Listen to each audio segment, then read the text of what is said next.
گستاخی معاف۔ خرم ذیشان کے گھر پر 15 گاڑیوں میں مسلح افراد گئے۔ ان کا خاندان، چھوٹی بیٹیاں کئی سال بعد ان سے ملنے آئیں۔ انہیں گھر پر عملاً محصور رکھا گیا، لیکن خرم ذیشان کو گالیاں دینے والے، ان کی اسٹیبلشمنٹ وردیاں پہنانے والے، ان کی تضحیک کرنے والے لوٹ مار اکاؤنٹس انہی خرم ذیشان کا نشانہ لیے ہوئے ہیں کہ وہ باہر کیوں نہیں نکل رہے۔ گستاخی معاف تحریک انصاف کی لوگوں کو گالم گلوچ کا نشانہ بنانے اور ان کی تضحیک کرنے والے آپ میں سے بہت سارے لوگ میرے اپنے ڈی ایم میں دوست ہیں، کچھ تو بہت زیادہ قریبی، لیکن آپ کا یہ طرز عمل دیکھ کر اب بہت زیادہ غصہ آ رہا ہے، لیکن کچھ یوں کہہ لیتے ہیں کہ بہت افسوس ہو رہا ہے۔ گستاخی معاف مجھے اسی افسوس سے کہنا پڑ رہا ہے کہ آپ میں سے بیشتر جاہل مطلق ہیں، جنہیں نہ پاکستان کے زمینی حقائق کا کچھ علم ہے، نہ انہوں نے دنیا کی کسی سیاسی جدوجہد کی تاریخ کو کبھی پڑھا ہے، اور نہ ہی انہیں بنیادی اخلاقیات کا کچھ پاس ہے۔ آپ کو طنز اور تضحیک کا فرق نہیں معلوم، آپ کو تنقید اور نفرت کا فرق بھی نہیں معلوم، کس کو کس پیمانے میں تولنا ہے آپ کو نہیں معلوم۔ جو ہتھیار دشمن پر استعمال کرنا ہے وہ آپ ان لوگوں پر کیے جا رہے ہیں۔ گستاخی معاف، آپ اور میں جس خوف اور دہشت سے بے نامی بنے ہوئے ہیں، ملک سے باہر ہیں، اسی خوف اور دہشت کے زیر اثر یہ لوگ بھی ہیں۔ اگر میں اور آپ پاکستان جا کر گولی نہیں کھا سکتے تو ہم ان سے ایسی توقع کیوں رکھتے ہیں؟ ہاں، یہ استدلال درست ہے کہ ان کے پاس عہدے ہیں، انہیں لیڈ لینی چاہیے، انہیں اس کے لیے پش کریں، انہیں یاد دہانی کروائیں، بار بار سوال کریں، لیکن یہ جو تماشا آپ لوگ لگانے کی کوشش کر رہے ہیں یہ ظلم ہے۔ اگر زیادہ تکلیف ہے تو آپ میں سے کون ہے جو پاکستان جانے کے لیے اور اپنی شناخت ظاہر کرنے کے لیے تیار ہے؟ جو وزن آپ خود نہیں اٹھا سکتے اس کی دوسروں سے توقع نہ کریں۔ گستاخی معاف، اٹک کا پل بند کرنے سے کچھ نہیں ہوگا۔ جو ڈی چوک اور لاہور سے 20 کلومیٹر دور گولیاں چلانے سے نہیں چوکتے، وہ اٹک کے پل پر بھی چلا کر چند درجن مزید لوگ مار دیں گے۔ جی نہیں، اٹک پل کی بندش کے معاشی اثرات کا شاید آپ لوگوں کو بھی علم نہ ہو، لیکن ان کو بھی اس پر کوئی دباؤ نہیں آئے گا۔ ملک کی سب سے بڑی فصل گندم کا کاشتکار 3 سال سے رو رہا ہے، انہیں کیا فرق پڑا؟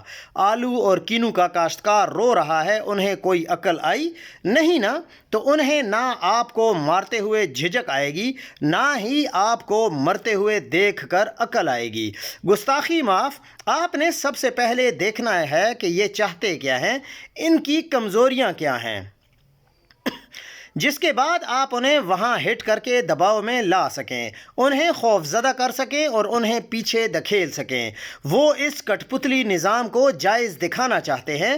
تحریک انصاف کی اسمبلیوں میں موجودگی اس کو جواز بخشتی ہے۔ تحریک انصاف کے پختونخوا کے علاوہ دیگر اسمبلیوں سے علیحدگی اس نظام کو بالکل کھوکھلا کر دے گی۔ الیکٹرانک میڈیا پر تحریک انصاف کے رہنماؤں کی موجودگی اس کو سانسیں دے رہی ہے، اور پھر اسی کو استعمال کر کے اسٹیبلشمنٹ اپنا پروپیگنڈا پھیلاتی ہے۔ ان کا بائیکاٹ بھی اسٹیبلشمنٹ کو زچ کرے گا، یہ میری رائے ہے جو غلط ہو سکتی ہے۔ اور آخر میں گستاخی معاف، جناب سلمان اکرم راجہ صاحب، جناب سہیل آفریدی صاحب، شاہد خٹک صاحب اور دیگر ذمہ داران صاحبان، آپ زیادہ دیر اس طوفان بدتمیزی سے بچ نہیں پائیں گے۔ آپ کی سیاسی کمیٹی، آپ کی پارلیمانی کمیٹی، آپ کی حکومت عمران خان کی قید تنہائی کو لے کر ایک اجلاس تک نہیں بلا پا رہی، کچھ بھی حکمت عملی نہیں بنا پا رہی، مختلف آپشنز پر سوچ بھی نہیں پا رہی۔ گستاخی معاف، آپ کے پاس بھی زیادہ وقت نہیں بچا۔ جتنی شدید ضرورت کچھ اکاؤنٹس کو تحمل کا مظاہرہ کرنے کی ہے، اس سے کہیں زیادہ شدید ضرورت اب آپ کے عملی اقدامات کی ہے۔ اگر آپ اسی طرح ہاتھ پر ہاتھ دھرے بیٹھے رہیں گے اور آپ کوئی لائحہ عمل نہیں دیں گے تو لوگوں کو کیا سمجھ آئے گی، لوگ کیا کرنا چاہیں گے؟ اب آپ دیکھیں کہ علی امین گنڈاپور جب خود وزیر اعلیٰ تھے تو فرماتے تھے کہ ہم دہشت گرد پکڑتے ہیں اور ہمارے بڑے جو ادارے ہیں وہ چھڑوا کر لے جاتے ہیں، گڈ طالبان کو ٹی ٹی پی سے لڑواتے ہیں، اگر لڑوانا ہے تو اسٹیبلشمنٹ کی وردی پہنا کر لڑواؤ۔ یہ باتیں سب کو یاد ہے نا؟ اب جب عمران خان نے اسے کک آؤٹ کیا ہے تو بیان الٹ آ گیا ہے۔ ہم تو پہلے سے ہی کہہ رہے تھے کہ افغان طالبان اور ٹی ٹی پی ایک ہے۔ علی امین گنڈاپور پر الزام ہے، بلکہ ان کے اپنے سابق صوبائی وزیر قانون اسرار اللہ گنڈاپور کے قتل کی ایف آئی آر علی امین گنڈاپور پر ہے۔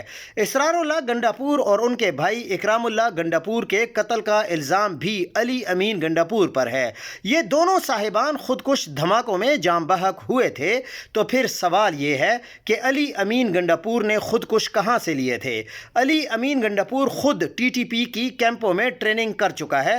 یہ بات علی امین نے وزیر اعلیٰ بننے سے پہلے ہمیں بتائی تھی۔ جب میں اب تک نیوز میں کام کرتا تھا، یہ ہمارے دوست ہیں، ان کا کہنا ہے، جو کہ ظفر نقوی صاحب ہیں، ان کو یہ علی امین گنڈاپور صاحب نے خود بتایا تھا۔